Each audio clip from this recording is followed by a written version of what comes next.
These are our polished stainless steel bolt-on exhaust headers. They're mocked up on this thing. This is a 14 and up LT series engine.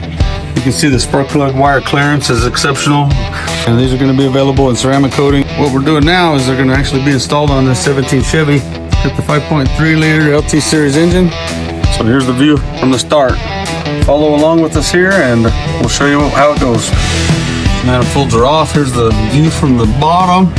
All right, this is all coming together. We replaced the upper flange gasket. The lower one we were able to reuse. And it's been a direct bolt-on and pretty straightforward. As you can see, there's no clearance problems with the dipstick tube. So here's our plug wire clearance on the driver's side and steering clearance on the steering. That second spark plug wire is a little bit tight. Alternatively, you can go with some spark plug wires like these and you will have plenty of clearance. So there's our end result. We've got shiny pipes. Headers are installed and with a direct bolt-on. Performance modification that is simple as it can be.